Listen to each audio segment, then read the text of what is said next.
shows the difference between wild salmon and hatchery-reared farm salmon. Wild salmon swim thousands of miles during their lives, on their journeys to and from the rivers where they were born and their feeding grounds in the North Atlantic.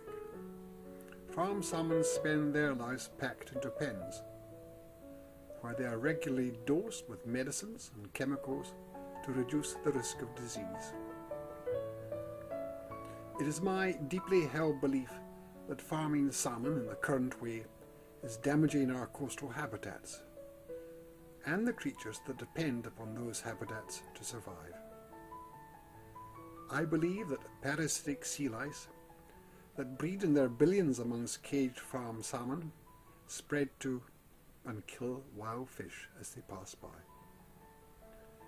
I believe that these fish farm sea lice are a cause of the catastrophic decline we have witnessed in the West Highlands and Islands wild salmonid populations in recent years. My firmly held view is that the negative impact of salmon farming on our marine and freshwater environment is intolerable. It is a disgrace to those whose duty it is to protect and preserve our wild creatures for the pleasure and enjoyment of present and future generations.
The area of sea in Scotland to the southwest of Oban is known as the Firth of Lorne.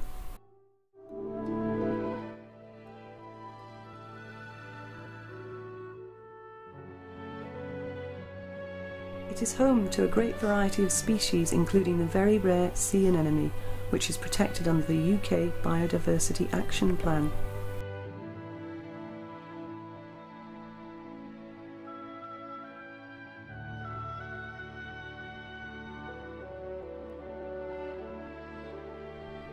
For more than a decade now, there has been evidence that pollution and untreated waste from fish farms causes major problems for the animals in these areas.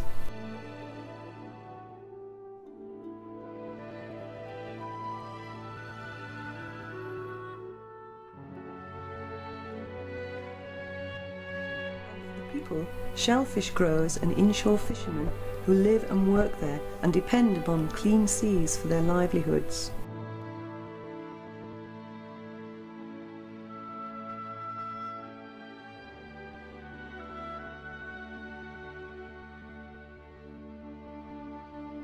Is one of the islands in the Firth where there are some of the most spectacular rock reefs in Britain, and the area is deservedly designated as a European Special Area of Conservation.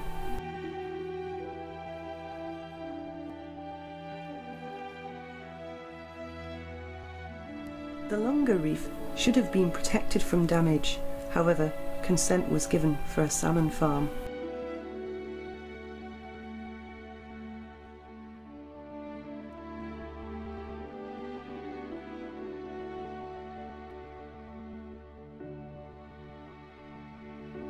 A team of local divers filmed a portion of the reef, about 100 metres to 150 metres from the farm, during the first week that it was stocked with fish.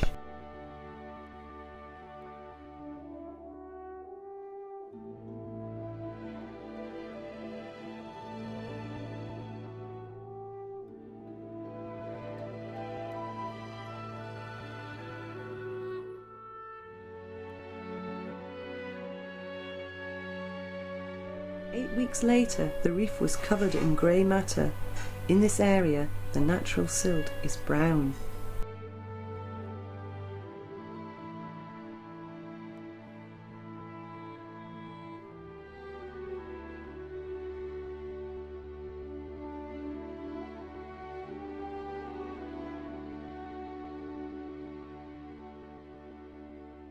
After 13 months, in the same area and on the same reef, the divers found the first white bacterial mats, typically found in areas of high organic pollution.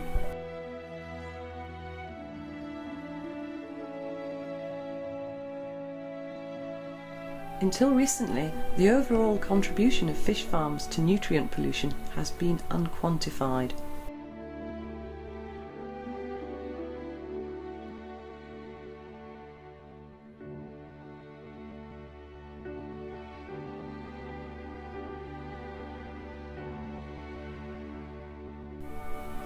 But OSPA, the mechanism by which governments of the western coasts of Europe cooperate to protect the marine environment of the northeast Atlantic, published guidelines in the year 2000 for calculating nutrient losses for aquaculture.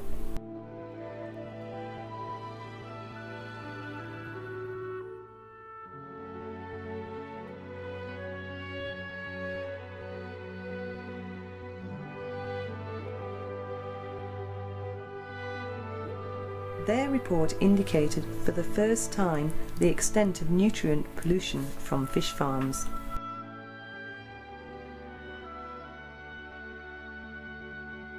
This year, some 7,500 tonnes of nitrogen, comparable to the annual sewage inputs from approximately 3.2 million people, and 1,240 tonnes of phosphorus, comparable to that from 9.4 million people, were discharged by fish farms. In 1997, Scotland's population was 5.1 million people. To investigate whether the grey material and white bacterial mats were simply a seasonal change, the divers visited similar reefs in this special area of conservation.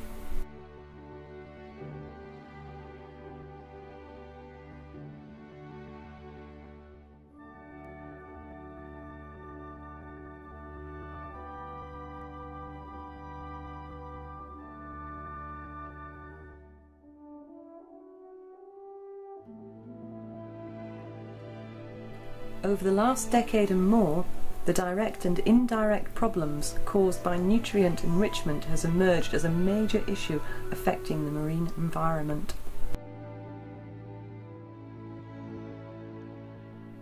At first sight, this might seem puzzling. One might think that more nutrients mean more plants, and that more plants mean more food for everything else.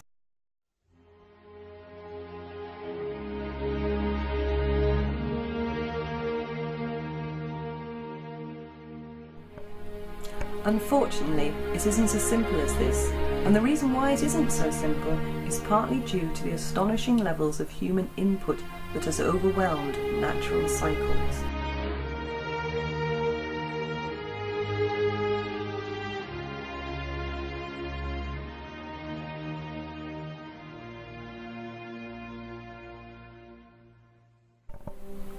Like global warming, part of the problem is that this pollution has no smell or colour.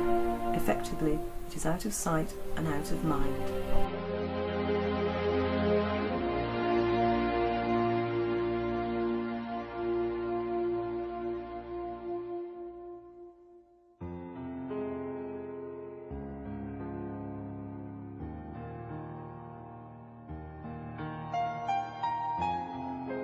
The mud below the bacterial mat is this dead zone, 100 metres to 150 metres from an established salmon farm is black, because most of the burrowing animals have died.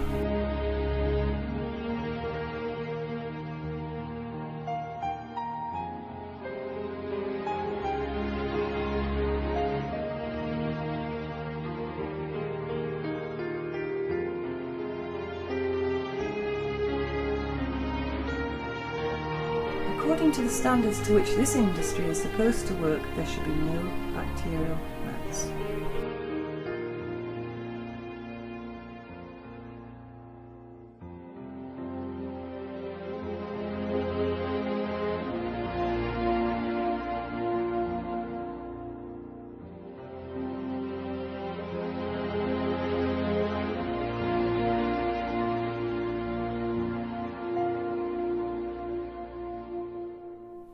Only the most resilient of animals continue to survive in this now hostile environment.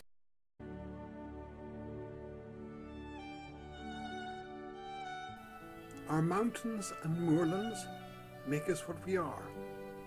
Every creature, human or animal, depends upon that land for survival. Therefore, whatever hurts Scotland's environment hurts us all. In our brief stewardship of this irreplaceable treasure, let us strive to preserve its integrity. When we are gone, let there be no sign of our passing other than the kindly imprint of our care. This is our duty to future generations. There is no room for compromise.